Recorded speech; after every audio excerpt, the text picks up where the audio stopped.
Welcome to Ring the Damn Bell. Of course, I am your host, KG, and with me I have my sidekick, kind of my mascot as well, the wrestling enthusiast, Mark. What's going on, bro? It's your fucking mascot. Man, we got a few things to talk about tonight. The first thing, WWE and TNA is joining forces. And this could bring us some exciting matches and possibly some dream matches. We know Charlotte Flair's coming back. Tessa Blanchard with TNA. I think she won the title actually. And man, wouldn't that be wonderful? We finally got this dream match. Time will tell if Tessa Blanchard will be welcome at WWE. She was unfortunately, during her match at their pay-per-view, the fans were chanting, "You are racist." Man, wrestling fans these days are just fucking dumb. They really are. And the thing with WWE, look, if they're gonna welcome Hulk Hogan back, then there should be no reason to welcome TNA for some promotional wrestling. Speaking of that, real quick, has TNA been dropped off Vice? I don't know. Something I should look into, though. I mean, I don't see why. I mean, Jesus Christ, they are now doing programs with WWE, the number one promotion out there. And I mean, I know AEW is considered the number two promotion, but they're not even close or even on the same road as what WWE is as far as them catching up to WWE. And with WWE wanting to team up with TNA, I mean, that says a lot. And I have to believe that that's going to help TNA with viewing and financially as well. So why, if Vice did drop them, I think it would be a stupid move. But honestly, it would be great to see TNA actually on a mainstream, I guess, mainstream channel. Because I'll be honest with you, at this point, with how poorly AEW is doing, as far as what they're doing, I'm not talking about financially, obviously, because of that deal with Warner Brothers and with Max, they are making money. But as far as watchable wrestling, I think that TNA is doing better than what AEW is doing. And I think the only thing that's missing from TNA becoming that number two promotion is actually them, getting on that a mainstream channel. It's funny because I have, I think AT&T Direct TV, and TNA's got its own channel, and I can watch old episodes of TNA. I mean, I can't pick what I want, but and I have to go through my recording list. And I have to delete 16A, every other day. But I went looking for the most recent TNA episode, which used to be run on Thursday night on Vice, and it's not there. So I delete the recordings, and I stopped the programming, and I reset up the programming. And looking up in my upcoming recordings, I don't see TNA in there. I'll be honest with you. You know what would be great? So Peacock, as of next year, I believe, or maybe later this year, I'll look into those dates. But at some point in the very near future, Peacock will be losing all of WWE content, right? Wouldn't it be great, absolutely wonderful, if Peacock actually picked up TNA? I'm gonna bet that they're gonna be blocked by Netflix because depending on the contract WWE's got with TNA, it might be a WWE product now. I don't know. No, it's not a WWE product, and they still very much have their own promotion. What the contract is, from what I'm understanding, is just them agreeing to working together from time to time to do some things.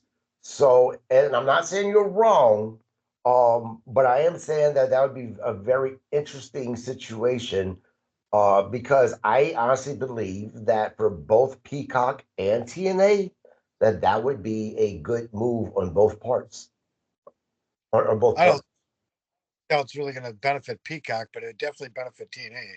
It'll benefit Peacock in the sense that they no longer, as of right now, or as of when this takes effect, when they lose WWE content, they're no longer going to have any type of professional wrestling. And professional wrestling is really hot right now. In many ways, it reminds me back during that era where there was the Monday Night Wars and slash the Attitude Era. Not in the sense that the Monday Night Wars are happening, or could ever happen again. I don't think it could, but in the sense that wrestling was really hot back then, just like wrestling is really hot right now. And so in that, because of that, I believe that Peacock would benefit from having TNA. And I Yeah, think that A&W would really be in trouble at that point. yeah, that definitely wouldn't help them. That's for sure. Yeah, but let's get into the show. All right, so we took place at Dallas, Texas. They do traditional people coming to the arena, whatnot. I blew past that. Sorry. Jey Uso to the ring, talking about upcoming world title match. Gunther comes to the ring, calls him a company mascot, called him a useful idiot because he helps everyone instead of helping himself. Yeah, so couple of questions real quick. So the attack on Rhea Ripley by Nia Jax, did that happen before the first segment, or did that happen after? I must have missed it because I didn't see it until they recapped it later on. Yeah, so I'm pretty sure it was the beginning of the show because they've been featuring all the wrestlers coming to the arena and stuff like that, which has been kind of uneventful. But last night, Nia Jax beat the snot out of Rhea Ripley during that part. So, and of course, that is what led, I'm sure we'll talk about it here pretty quickly, but that's what led to them getting a match at Saturday Night Main Event.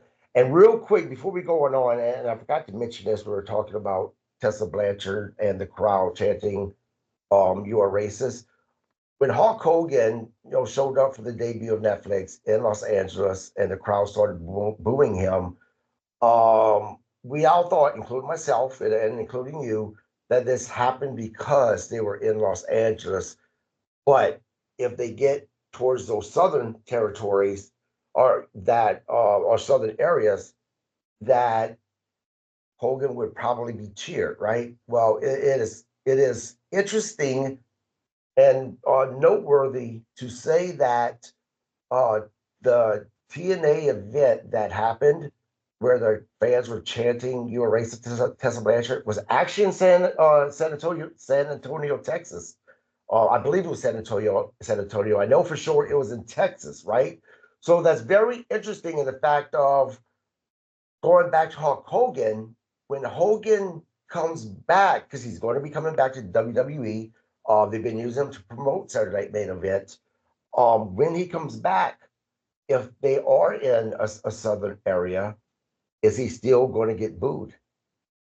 I think he will because it's already been that expectation's already been set. Right. No, I agree. I think that those fans won't be booing him for the same reasons LA booed him. I think they're going to be booing them just because he got booed. And as you said, they kind of set that trend that's going to be happening with Hogan. But I think there's big money to be made there if Hogan actually leans into that. But anyway, enough of that. Go back to what you're talking about. So Jay was climbing on Gunther, and he pretty much called him out and said, "Well, I've made an event at WrestleMania and you haven't. and Gunther just snapped. All right. So it was a little back and forth, and then Jay got a super kick in, and Gunther basically retreats. Yeah. So I'm talking Gunther, about that for a second. Now, if we go by the normal wrestling formula as it pertains to a go home show, and this was a go home show to Saturday night main event that's coming up this Saturday with Raw. This is Raw's go home show. Normally, the guy that's left standing is the guy that's going to lose the match at that big event that's happening, right? Which probably will happen. I don't foresee Gunther dropping the belt to Uso, but think about this scenario. Uso actually winning the belt. Then Roman Reigns either winning Royal Rumble or winning the oh my gosh, this is on the tip of my tongue. Money in the Bank? No, not Money in the Bank. The Chamber. Elimination Chamber. Yeah, the Elimination Chambers. Say Roman Reigns wins the Elimination Chambers, which leads to a match at WrestleMania between Roman Reigns and Uso, right? Now, I understand that we've already seen that match, but then Roman Reigns had the belt and Uso was not as hot as he is right now. I understand you think it would be boring, but I think it could lead to an interesting storyline because would we have Roman Reigns turning fully heel? Because I wouldn't say he's fully babyface. I think that he's kind of that anti-hero in that realm of being an anti-hero. So again, would he fully turn heel? Or would we see Jey Uso turn heel? And what would that do to the Bloodline OG story that's there? Which, by the way, I don't really even see there's any Bloodline at all because the OG Bloodline, those guys are doing their own thing. As we see on SmackDown, Solo walked off, so I don't think there is a new Bloodline either. But nonetheless, I think that would bring up some interesting things or could lead to some interesting things happening. And of course, yeah, you say it's boring, but I think that could be interesting. All right. Sorry, I had to navigate my dogs out. Yeah. All right. So then we go to New Day runs in. No comment, no feedback about what I said. No, actually not. I'm just still yawning because yeah, it's different to see Roman chase Jay instead of Jay chase Roman. But you know what? I'm over Roman. I can handle about 3 minutes of Roman and I'm done. I understand that, but regardless if he's chasing Jay or somebody else, we're going to see it. He's going to be at WrestleMania. He's probably going to be in one of the two main events. So to add something different as far as Jay being as hot as he is now. Number one, look, if Jey Uso ended up beating Gunther and got that title, the pop in that arena, people would go ape shit if that happened there. I think it'd probably be the loudest pop of the night. For about 3 minutes, and the next day they'd be bitching about it. Possibly because wrestling fans these days suck. I get that. Here's what I think. All right, well, not even what I think. I've been told, or I've read, I guess, that John Cena is going to win the Rumble. That's what I've read. All right, that John Cena is slated to win. All right, so that leaves either CM Punk or Roman to main event WrestleMania the second night or the first night or whatever. All right, my money's probably on Roman, but CM Punk is still something they want in demand. But this is the thing. I know everyone's saying it's John Cena, right? To win the Royal Rumble. But this is what kind of keeps on nagging me about this actually happening is CM Punk, and he said it's his dream to win the Royal Rumble and to actually main event WrestleMania. CM Punk is not getting any younger. Now, next year, Royal Rumble will be in Saudi Arabia. CM Punk said he is not going there. And I believe that he's not going there. This is a kayfabe. This is a shoot. He is not going there. I don't think that he's going to go even with money. I don't think that he's going to do it. And because of that, that means that they would have to wait to 2 years from now for CM Punk to win the Royal Rumble like he wants to. So I think that there may be a possibility that CM Punk's going to win this Royal Rumble.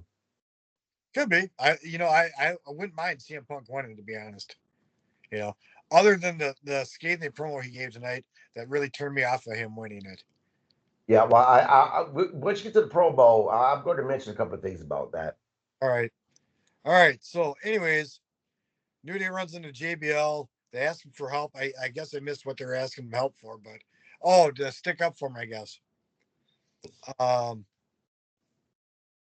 He kind of dunks them, talking about how they could get rid of Biggie with. Well, you skipped a point. You skipped something. Kofi Kingston gives him like $3, puts it in his pocket. True. $2, right? And then JBL goes on to give them kind of a side-handed compliment, which pisses them off, and they walk away. Yep. I think it was great. Then he goes, "Can I keep the $2?" I think it was. Go ahead. I didn't see him slip the $2 at first, but afterwards I caught it and I laughed and chuckled.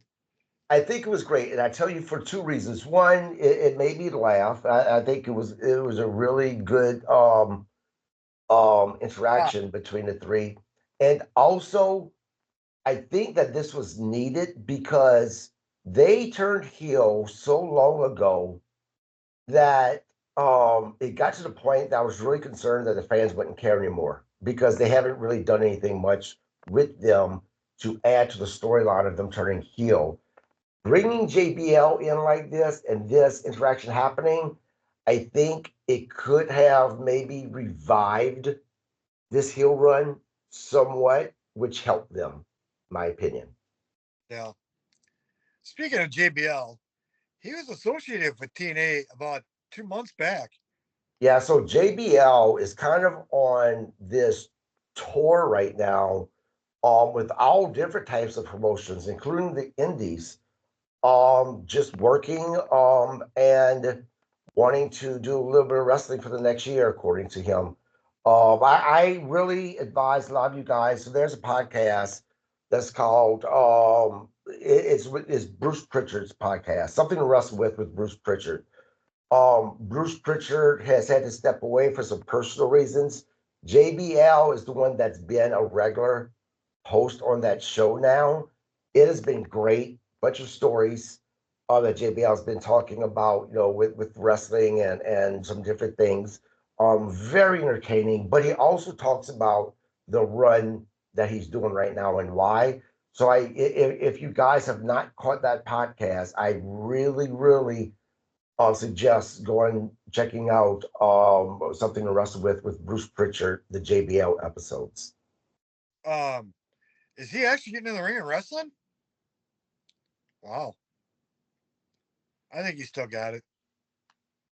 I would love to see JBL do another run in WWE. I really would. I don't think it's going to happen just because for him to sign another contract, that means a heavy schedule probably for him versus what he's doing now.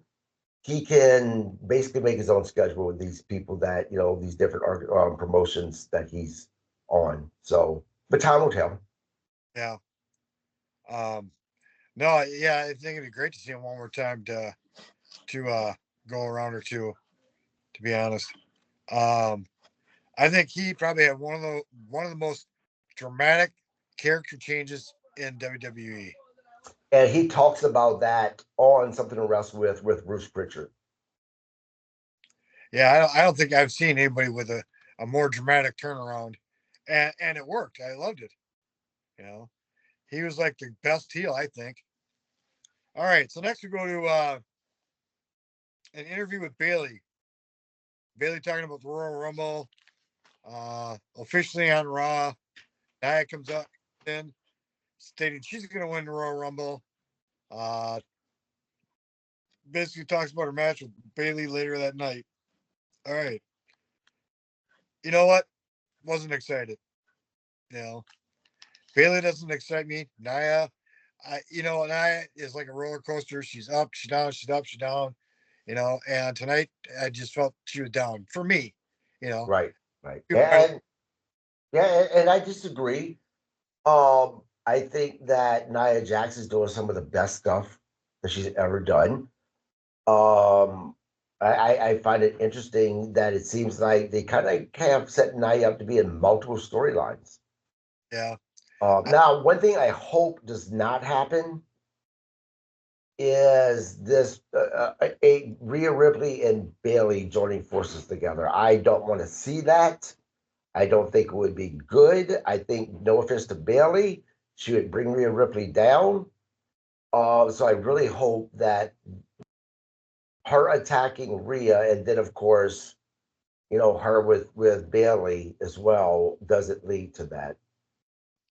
to me right now, Bailey is the Monet of the WWE. Nope. I stand by what I said. Bailey is the Zack Ryder of WWE. All right, we won't split hairs on that one. All right, so next we go to Ray to the ring against. I already forgot who he's against. What's the match?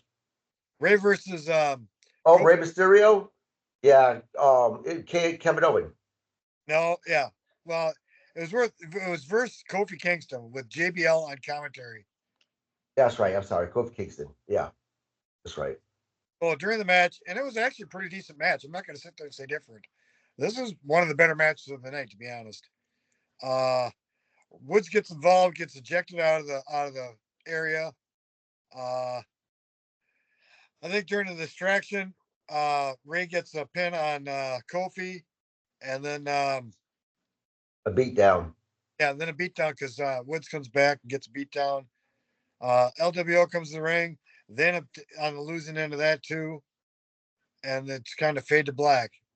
So I want to go back to the entrance of Kofi Kingston and Woods. Something that a little confused me a little bit, right? So one, they say, stop the music, stop the music. We're not that garbage no more.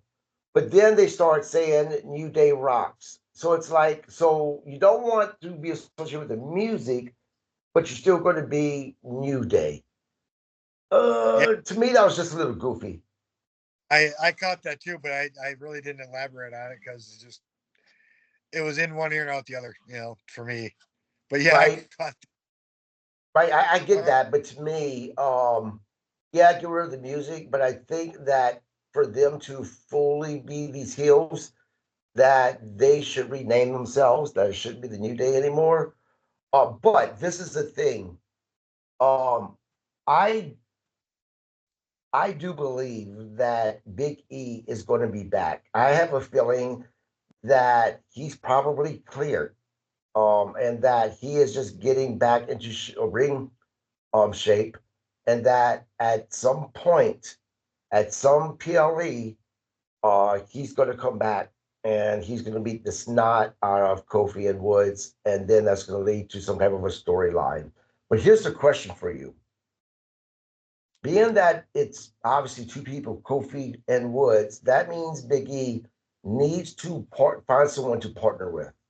Who do you see him adding as a partner to help him that would actually make a good team, that they look good together? um, the guy that was NXT champion not too long ago, but I can't remember his name. Camilla Hayes' sidekick.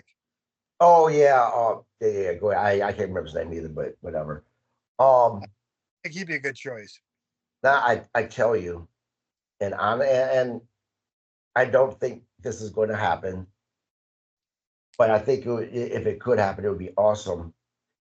Right now, Bronson Reed, he has shown how smart he is, because this serious injury that he has is much more serious than what we thought. The serious injury that he has kept him off of television for a good while. And of course, you know that, if you're not seen, you're forgotten. He's been so smart to be so active on social media, and not just active, Like I literally can't wait to read his stuff when he makes these posts because he's been so entertaining, so much more entertaining than what I thought he could ever be. And the fans are loving him right now. I believe that when Bronson Reed finally makes a comeback, he's going to receive a massive pop, bigger than he has ever seen. I think that the silver lining of him being injured is that he's been able to do more to add to his character than he would have if he would never been hurt. If he came back though, anytime soon, I think it would be awesome to have a Big E and Bronson Reed team together. You know, oddly enough, that was actually the first name that came to mind. And I don't know why, but it was. Now, with that being said, Bronson Reed is going to come back probably 40 to 50 pounds lighter, if not more. All right. Because he's going to want to take the pressure off that foot and his knees, to be honest. And it'll lengthen his career by at least 2 years. You know, I don't know if he's going to come back because you're talking he's going to have screws and pins in his foot. You know, Yeah, but let's not remember, I mean, let's not forget that you would never think an amputee could ever make a great professional wrestler. Kerry Von Erich lost his part of his foot, and for the longest time, no one knew this because he was able just to be that damn good. Bronson Reed, him losing weight, he would still be a big guy. oh yeah, he will. And with having, just having screws in his foot, I don't know if that would be enough to actually end his career or not. I'm not saying it's not, obviously, that's a pretty serious injury. But what I am saying is, I'm not ready to say he's not coming back until those doctors say you just can't come back. And even then, look at Edge and other professional wrestlers who was not supposed to be able to ever come back. They were able to come back. So I think that may be the same for Bronson Reed. Now, is he going to be back in time to help Big E? If this happens anytime soon, no, I don't think so. I was just saying that that would be a great scenario, and I think that'd be a great team. No, Reed's 6 to 8 months easily, easily Yeah, six. if not longer. Um, I'm thinking.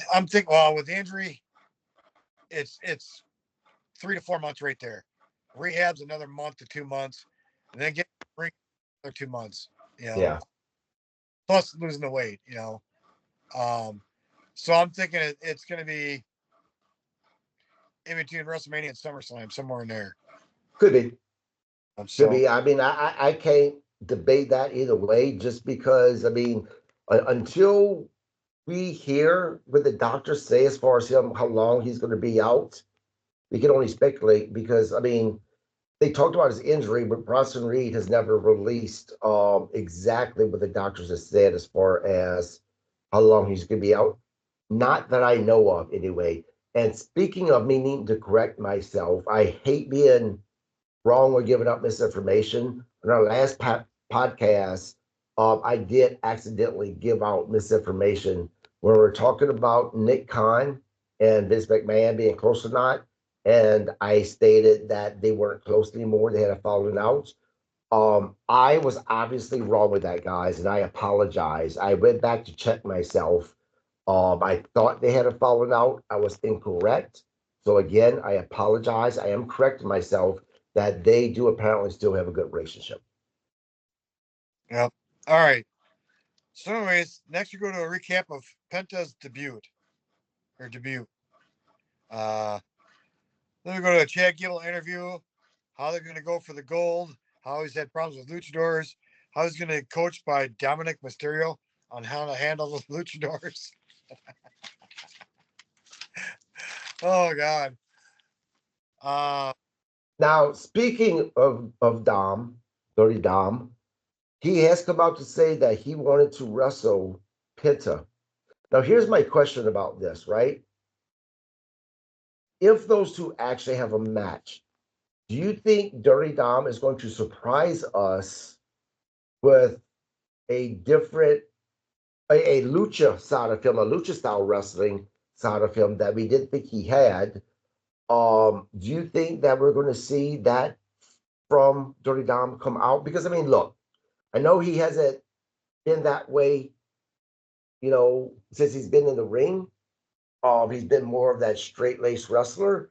But I have to believe that since Rey Mysterio is his father, and because he comes from such a rich background with his uncles and stuff like that, that there probably is a lot more to Rey Mysterio as far as being in the ring that we know of. So the question to you, Mark, is do you think we're going to see that lucha side of him if he indeed gets into the ring with Penta?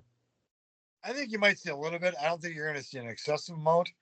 Um, I don't believe that you're genetically a wrestler, but if anybody's going to be genetically a wrestler, it would be Dom. You know, Yeah, I agree.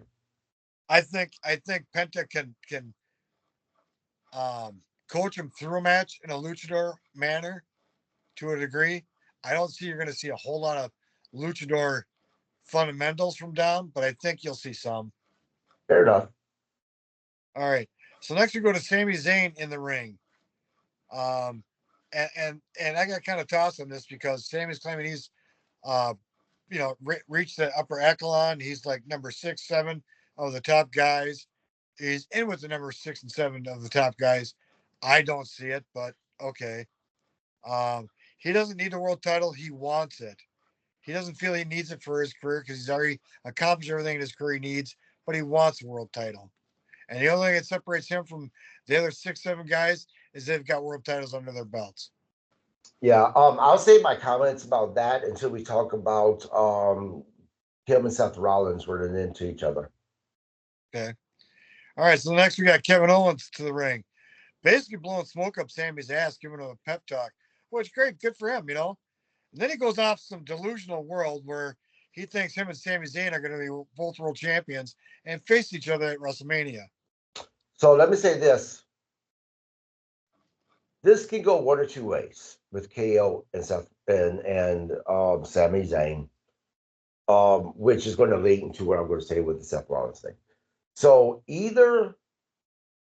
um, either Sammy is going to continue on his journey and stay that baby face, obviously, or he is, because of him and KO's long friendship, he's going to turn heel and wind up teaming with KO, only to have KO ended up turning on Sami Zayn, because that is what has always happened. And I'll be honest with you, and it's nothing against Sami Zayn, nothing against Kevin Owens.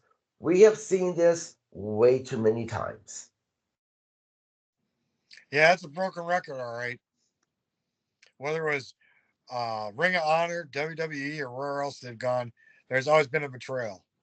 Right. And don't get me wrong. The fuse between KO and Sami Zayn, as far as them facing each other in the ring, has always been great. Their matches are always great because they know each other so well in real life. I'm not even talking about kayfabe. We're talking about in real life. And when you know you're the person you're going to face that well, and you faced them those many times, you're going to have a great match. The problem is that again, we've just seen it so many times in the past 10 years or so that I just don't want to see it anymore. Okay, but that's kind of like, well, maybe not. That's like watching a Kurt Angle versus Chris Benoit. You could see that 10 times, and every match is just a damn good match. And you want to see the 11th match. Yeah, but at the same time, if you're constantly having to watch this match over an extended period, 10 years or so, and it's basically the same match, it's going to get stale. It's kind of like, I'll give you a great example. I'm from Louisiana originally, right? I live in Minnesota now. Now, there's a place called Raising Cane's, right? That comes from Louisiana. Every time I would go to Louisiana to visit family, Raising Cane's was always on my list to eat. Well, all of a sudden, it comes to Minnesota and they're everywhere now, I don't eat it that much anymore because I burnt myself out on it. And that's what happens when you have something that's your favorite and you constantly indulge in it. You're going to get stale it's going to get stale at some point where you just don't want it anymore. That's what it is between KO and Sami Zayn. And I would dare to say that that would have been the same thing with Benoit and Kurt Angle. You know, when you post this tonight, you better mention Tracy Gates. People are going to scratch their head and go, Raising Cane's? What's that got to do with wrestling? All right. So anyways, then we go to an interview with Sheamus talking about his chase for the IC title, basically. Braun comes in, does some smack talking, tells the old man to retire, basically. And I think he took a shot at him. I must have blinked or something because he ran off pretty quick. Yeah. I tell you that, and I've said this is nothing new for me that you're going to hear. When it comes to Sheamus, just not a big fan. But being that Braun Breaker's involved in it, it makes me interested just because I like Braun Breaker. Yeah, no. You know, to be honest, I want to see Sheamus get the IC title, but not off Braun per se. You know, I like Braun. I think Braun's great. I think he's the future, definitely. The next big thing or whatever you want to call him, I don't care. Braun's the man. Yeah. And I tell you, and I've said this before as well, when it comes to the IC title, if they want to make it continuously mean something, then Brian Breaker needs to have it for a long time. I'm not saying that he has to have it as long as Gunther had it, but he needs to have it for a very long time to make that title seem important. Otherwise, if we keep on seeing it change hands, people stop caring about that title. That's kind of got a history of long running champs though too. It used to, but it got to the point under Vince that that title was changing hands so much that people just didn't care about it no more. It almost kind of became like the back in the day when they used to have the hardcore title, right? It was almost the same thing. Where at first it was like, yeah, it's important, but then it just changed hands so much people didn't give a shit about it. That was the IC. That used to be the IC title as well. Okay, so next we're going to recap of Nia attacking Rhea earlier in the night. So like I said, I don't know what I was doing, but I missed that. If it happened now, they've done this in the past where they said this happened earlier today, you know, and showed it later on. So I might not have missed it, or you might not have missed it. No, And I seen it happen did you? live. Yeah. All right, I missed it. I don't know what I was doing. Well, I I was tell you what, this is what I think would happen with you. I was going to watch Raw, but then I got high. Ooh, uh considering I haven't been high since '96. Okay, but it was a good one though. I'll give you that. All right, so then we go to Bailey versus Nia. A bit of a tip with Roxanne Perez between Bailey and Roxanne, which I kind of like. I'm not a big fan of Roxanne, but she's got some spunk. I'll give her that. Uh, the sunset flip into the outer ring post that Bailey did to Nia, I just cringed. There was a nice back and forth between these two. Nia ultimately wins. Rhea comes out, immediately ensues. Rhea challenges Nia to a Saturday night main event. And Rhea looked pretty fucking hot, steamed, angry, upset, pissed off, whatever you want to call it. She was lit. yeah. I mean, look, this is all I have to say is the match between Nia and Billy was a decent match. There was a couple of spots that I was like, oh, there's some pretty cool spots as well. But it was no surprise that Nia Jax got the win because again, Bailey has become the new Zack Ryder. Gotcha. So next we're going to recap of Finn versus Damian last week. Then we go backstage to Judgment Day and Chad asks him Dom for help with his luchador. Dom gives him some sort of dirty luchador secret or something. I guess we'll see it next week or whatever. I don't know. Or someone's going to train Chad how to luchador or something. I don't know. I kind of look forward to it because, damn it, I just like Chad Gable. I think he's just Kurt Angle V2. You know. Yeah, and I'll talk more about Chad Gable once we get to the Penta and Pete Dunne match. Okay, gotcha. Let's see. Dom offers up JD with next week's match since in place of Finn against the War Raiders. Let's see. Next, we go to a recap of women's IC match with Valkyria. I like Valkyria, but I just not fully invested in her yet. But I like her, but I'm just not fully invested yet. I don't care for her ring attire though. I don't know why. Next, we get a video tribute for Martin Luther King.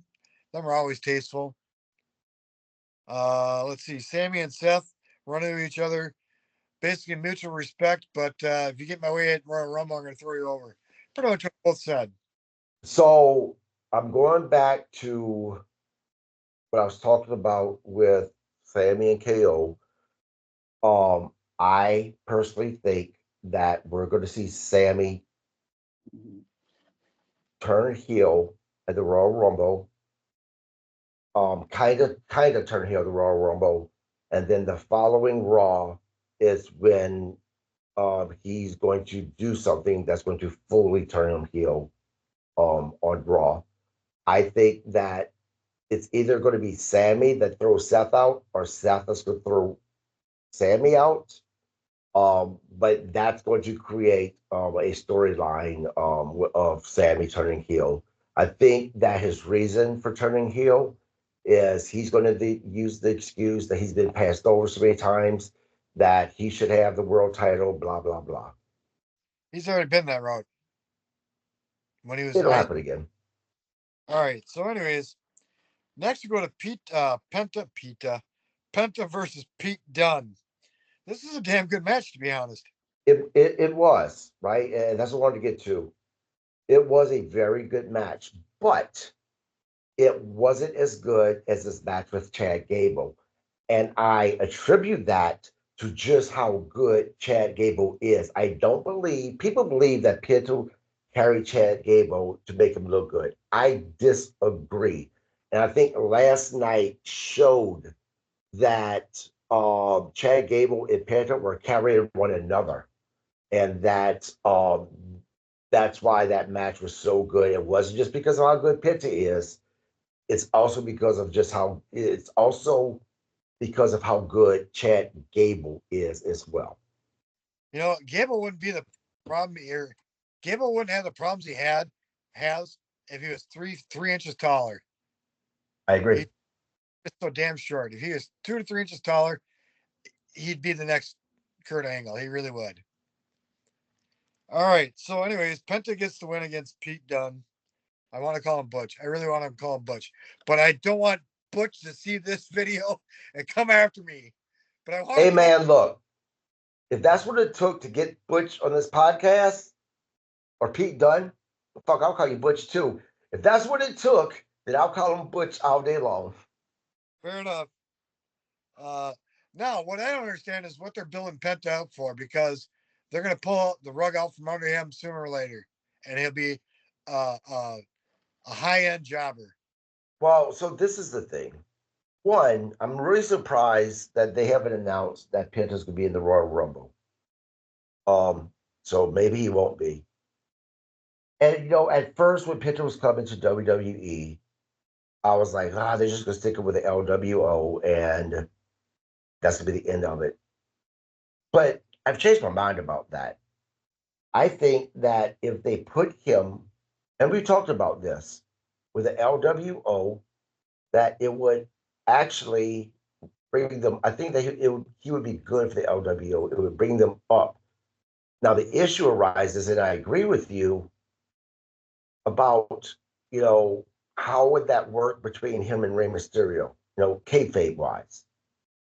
Now, there's been a lot of rumors swirling that Rey Mysterio is going to have a run as a heel. Wouldn't that be great that they put Penta with the LWO, Ray gets pissed because Pitta has kind of taken the reins, and now we have that storyline between him and Ray, which leads to a match, possibly at WrestleMania between him and Ray. One can dream, but I can't see Ray being a heel. I can't.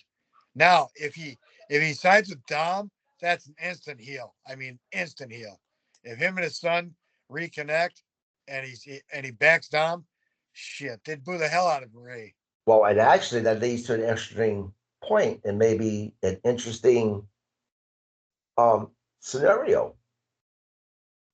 Going back to what I said, Penta joining LWO, him and Ray's not getting along. Penta faces Dominic because Dominic says he wants to face him, and then Ray gets involved to help his son. Now we got that heat. All right, Triple H, you got your storyline. Give us our check. All right, so let's see.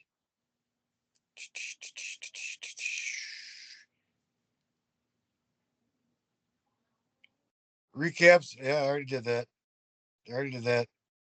Did that. Oh, God, I'm on the next page. Oh, hold on. Oh, a video clip of Paul Logan or Logan Paul. Logan Paul. You know what? I like the guy. I don't like the character. I like the guy. Hell of a talent. God damn, this kid's a talent. Yeah, I don't give a shit what all these little whiny ass fans say about Logan Paul. Let me tell you something. I don't know anybody, and I mean anybody, that took to wrestling as a rookie and was able to do the things that Logan Paul was able to do ever. This man is good as a part-timer. Can you imagine how good he would get if he was a full-timer? Right. And he's going to be full-time, I guess. That would be awesome. Again, I don't ever want to see a babyface Logan Paul. It just, I don't think it would work. He looks like someone that you want to hate. And a heel Logan Paul, in my opinion, is 100% money. He's the MJF of WWE, or can be. Yeah. Honestly, I would compare him more to a Jericho. Maybe. All right, so CM Punk, younger Jericho, not what we have right now. I know what you meant. I'm talking about for the fans that listen to the show. The good old days. Yeah. All right. No, Logan Paul, I think he's a world champion in the making. He really is. And he'll be there he might even beat Braun Breaker there, to be honest. I wouldn't hate it if he beat Braun Breaker. Not now, but a few months down the road. Oh, no, I'm saying he might beat Braun Breaker world title. Oh, maybe. I don't know. I think he will. All right, so next we go to CM Punk, not to the ring, but in the crowd, I guess. Ramble talk, pretty sure he's rambling pretty much. Pretty sure he swears up and down he's going to win the Royal Rumble, but then again, everybody does. So I was all for Punk on the Rumble until I heard this pitch. That's this is what I got out of this interview. I got one thing out of this interview. Was he hinting that Hulk Hogan is going to show up to be in the Royal Rumble? Because, as he said, he'd even throw Hulk Hogan's old dusty ass over the top, right? So that makes me wonder if Hogan's going to be one of the surprise people to enter the Royal Rumble. Now, on the flip side of that, though, Hogan has a bad back. So could he take going over that top rope? Because he's not going to win it, that's for sure. But then again, Hogan swears up and down that he's good to do another run because he is another Ric Flair that just doesn't know when to be done. You could tastefully do it by getting him over the top rope somehow, some way, on the apron, and just kind of knock him off where he can hop down. Yeah. I don't see him going over the top rope and landing any which way, form, where he's not going to snap something. Hogan's going to be what, late 60s, maybe 70? I think he's in the 70s. But do you believe that that was kind of WWE's way of kind of hinting about Hulk Hogan? No. The other thing I got out of this that I didn't think you'd, or I thought you were going to call it out, is, damn it, I lost it. There's one other thing he made a statement on that I kind of found was odd. Speaking of being old. Yeah, I know. It's my senior moment. Sorry. All right. Well, we'll continue on, I guess. God, that's going to bother me, though. So next we go to Pure Fusion Collective. I wrote collection first, but it's collective. In the Ring versus Damage Control. And Damage Control, do they have new music? Maybe I didn't notice. Okay. Just because I cannot stand Pure Fusion. I just don't like them. So I was just kind of like, eh. Okay, well, I'll get into that real quick. Zoe's missile drop kick from the top rope. That was awesome. That was beautiful. Io Sky showing her skills. Io Sky rocked it today. Rocked it last night. I need to see her versus Asuka. Zoe looked really good in this match too. Zoe had some good moves, and Zoe looked pretty crisp. Probably one of the crispest matches I've seen in women's matches in a long time. Well, I'll go ahead and say this. I think this was Zoe Stark's best match of her career, in my opinion.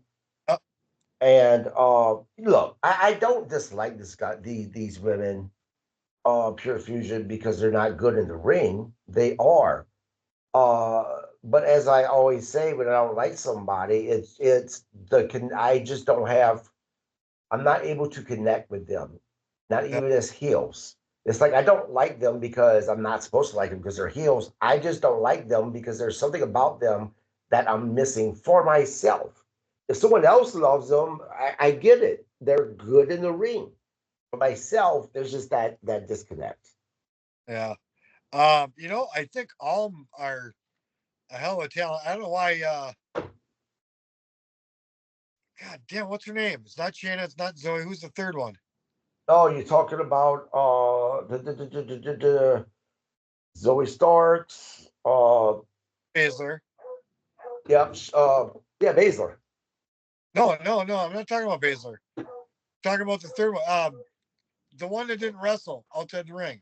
Yeah, she used to be the manager. Yeah.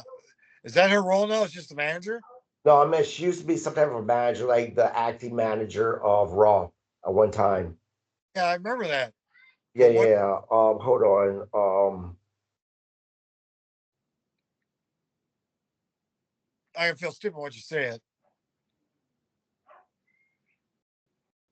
Anyways, she looks phenomenal, to be honest.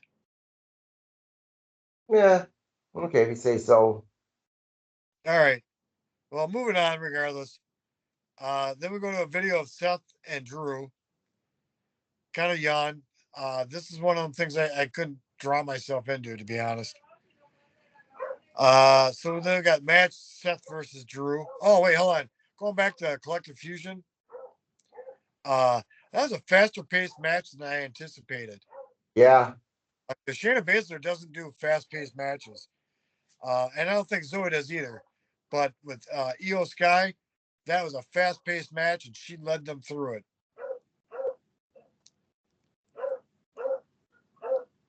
So next we're going to match with Seth versus Drew. You know what? Seth got the pin. I mean, that's all I can say about that match. It really didn't light my fire by any stretch of the imagination. I didn't see any value in this because it doesn't help either one of them, to be honest.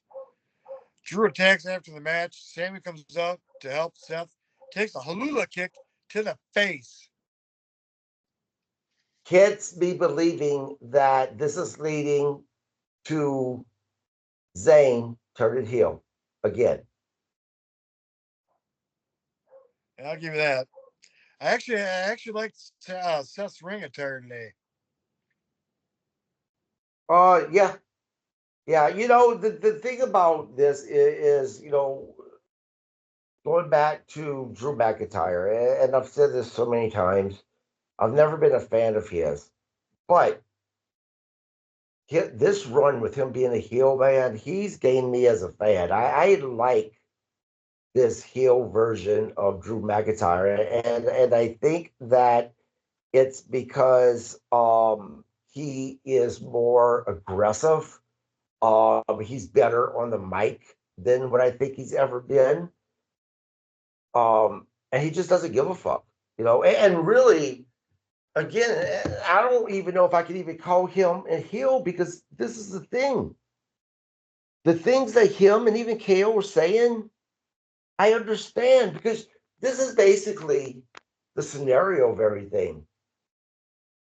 KO and Drew McIntyre are bitter because, especially Seth Rollins, um, because they're friends. I mean, especially KO. They're friends. The people that had their back, had their six, right? They were close. All of a sudden decided to go help a faction that tried to end the careers of KO and Drew McIntyre. Now, if you talk about real life situations, if our best friend decided to go befriend and help someone that used to jump me all the time, who's really the asshole? That'd be those guys that's helping the guys that used to jump you and beat your ass all the time. And I find it interesting that, excuse me, I find it interesting that Cody Rhodes, um, and all those baby faces that are involved in this is able to convince the fans that they're really the baby faces and it's KO and Drew McIntyre that are the assholes. It really fascinates me because, again, Drew McIntyre and KO, they're not wrong at all. I understand. Yeah, but who do you want to boo more? You want to boo Cody? You want to boo Yes, I Sam? do want to boo Cody. I know you do, but the 100%. I love a heel Cody. I've seen heel Cody a few times, and yeah, I like it.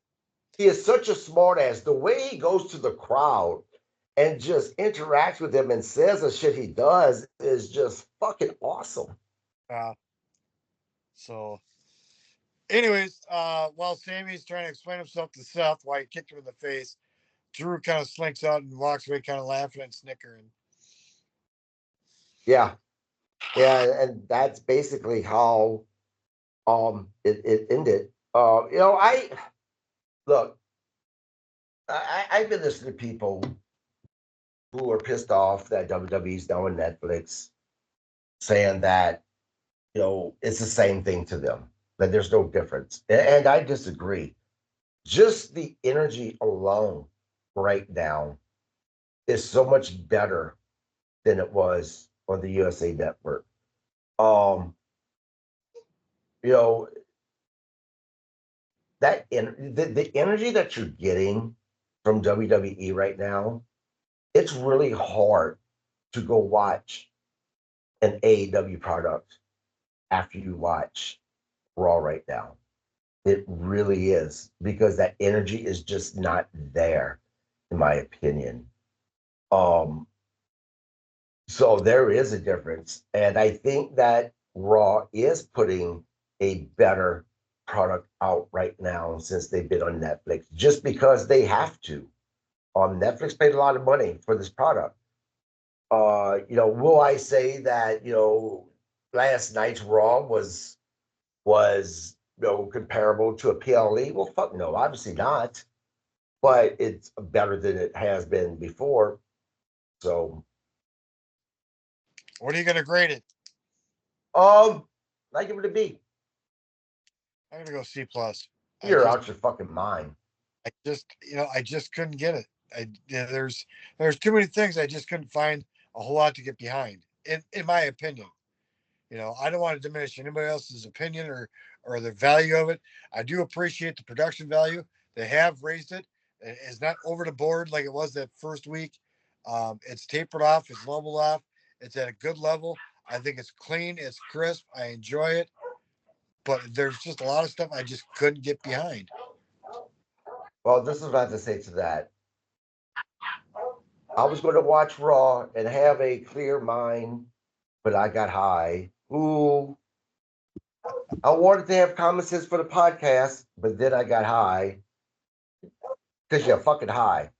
You know what? If you ruined it with a B minus, I'm like, all right, with a fucking C, I said, I don't give a shit. You're out your mind with a C plus. And I'm pissed off that you're making me defend WWE to begin with, asshole. Oh, that's right. Because I agree that you will tomorrow night. But anyway, guys, that wraps up the Monday Night Raw recap. Again, I gave it a B because I'm in my right mind. My co-host obviously is drunk or high. I gave it a C plus. Don't forget, I'm going to be publishing my interview with Josh Turner tomorrow. I'm excited about that. Again, as always, I am always regular having other people go into the show. Please subscribe. It's free. I want to thank our new subscribers. I really, really appreciate that. We're slowly growing. But other than that, yeah, that's all I have. Man, I don't even want to know if I ask if to ask you if you have anything else because I just don't know about you right now. I might be looking for a new freaking co-host, guys.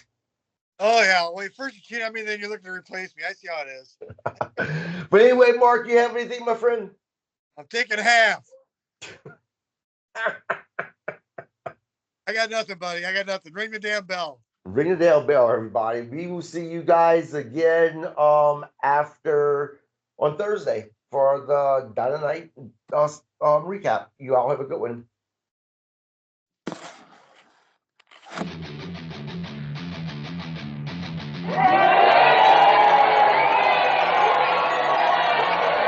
For Mark.